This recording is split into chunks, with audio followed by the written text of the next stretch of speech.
ദാരികാസുരൻ അങ്ങനെ ലോകകണ്ടകനായിട്ട് ഭവിച്ചു.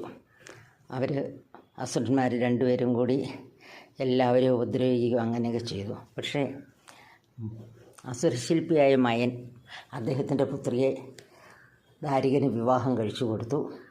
അത് മേരുപർവ്വതത്തിൻ്റെ സൈഡിലാണ് സ്ഥലവും എല്ലാം കൊടുത്തത്. അത് തന്നെയല്ല, സ്വർണം കൊണ്ടുള്ള ഒരു കൊട്ടാരവും അതിനനുസരിച്ചുള്ള എല്ലാ കാര്യങ്ങളും കൊടുത്തു. അസുരന്മാരെല്ലാവരും അങ്ങനെ വർദ്ധിത വീര്യത്തോടു കൂടി ജീവിക്കുകയും ചെയ്തു. ഇതേസമയം അവിടെ നിന്ന് പോയി വനത്തിലും അവിടെ എവിടെയൊക്കെ ഒളിച്ചിരുന്ന അസുരന്മാരെല്ലാവരും കൂടെ തിരിച്ചെത്തി. എന്നിട്ട് അവർ സ്ത്രീകൾ കുറച്ച് പേരേ ഉള്ളൂ. അപ്പം ഈ സ്ത്രീകൾ കൂടുതൽ പുരുഷന്മാരുമായിട്ട് ബന്ധപ്പെടുകയും അങ്ങനെ വംശവർദ്ധനയ്ക്കുള്ള കാര്യങ്ങളും ഒക്കെ ഇവർ ചെയ്തു. അതുതന്നെയല്ല,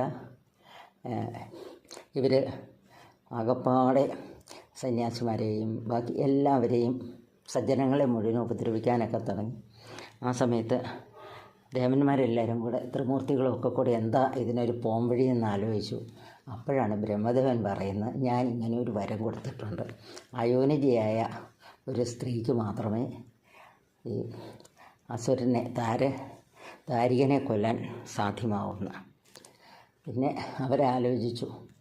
അന്നേരം 4 ദേവന്മാർ, ഇന്ദ്രൻ, വരുണൻ, പിന്നെ യമദേവൻ, പിന്നെ നമ്മുടെ മുരുകൻ, ഈ 4 ദേവന്മാർ അവരുടെ ചൈതന്യത്തിൽ നിന്ന് ഓരോ സ്ത്രീകളെ സൃഷ്ടിച്ചു.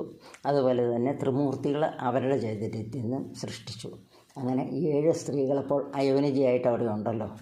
അതാണ് നമ്മുടെ സപ്തമാതുക്കൾ. ക്ഷേത്രങ്ങളിലൊക്കെ സപ്തമാതുക്കളുടെ ഇത് കാണുന്നില്ല. ഇതാണ് സപ്തമാതുക്കൾ. വേഗം സപ്തമാതുക്കളെ യുദ്ധത്തിന് വേണ്ടിയിട്ട് പറഞ്ഞു വിട്ടു. ദാരികൻ്റെ അടുത്തെത്തി. പക്ഷേ ദാരികനോട് ഇവർക്ക് ജയിക്കാൻ സാധിച്ചില്ല, യുദ്ധം ചെയ്യാനുമൊക്കെ. അത് ഈ വിവരം ആ സമയം തന്നെ നാരദൻ ഇവിടെ വന്ന് മഹാദേവനെ അറിയിച്ചു. മഹാദേവൻ അദ്ദേഹത്തിൻ്റെ 3ാമത്തെ തൃക്കണ്ണിൽ നിന്ന് ഭദ്രയെ സൃഷ്ടിച്ചു. അതാണ് നമ്മുടെ ഭദ്രകാളി. കരാളമായിട്ടുള്ള ആ രൂപവും ആ കാർമേഘം പോലെയുള്ള ഇതും കണ്ടാൽ ഭയാനകമാണ് ആ മുഖവുമെല്ലാം. അങ്ങനെയുള്ള ആ രൂപത്തെ സൃഷ്ടിച്ചു. എന്നിട്ട് കാര്യം പറഞ്ഞു.